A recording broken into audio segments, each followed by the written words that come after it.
The Donald Trump administration announced a host of new tariffs on goods from China. The decision follows a 7-month investigation into what Washington calls Beijing's theft of intellectual property, an issue that's long stood in the way of the two countries' trade relations. The Asian giant vowed to formulate a resolute response.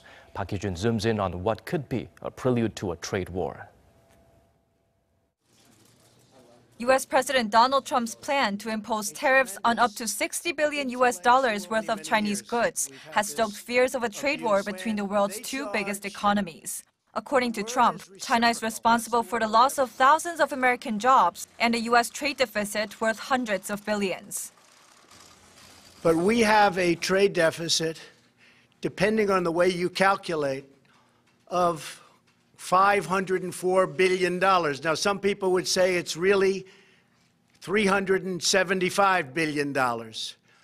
Many different ways of looking at it, but any way you look at it, it is the largest deficit of any country in the history of our world.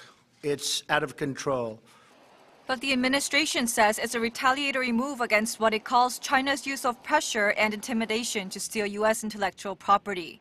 In addition to the tariffs, the Trump administration also plans to restrict new Chinese investment in America and take action against China at the World Trade Organization for what it calls unfair trade practices.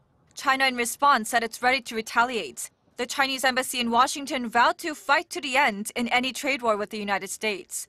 Beijing's Commerce Ministry also announced in a statement that it plans to slap a 15% tariff on 120 categories of American agricultural and steel goods and take legal action against the U.S. at the WTO. The prospect of a global trade war sends stock markets reeling. The Dow Jones Industrial Average fell almost 3% after the announcement, and fears were even more evident in Asian markets, where in Hong Kong the Hang Seng fell as much as 3.7% and Japan's Nikkei by about 3.9%. Hee-jun, Arirang News.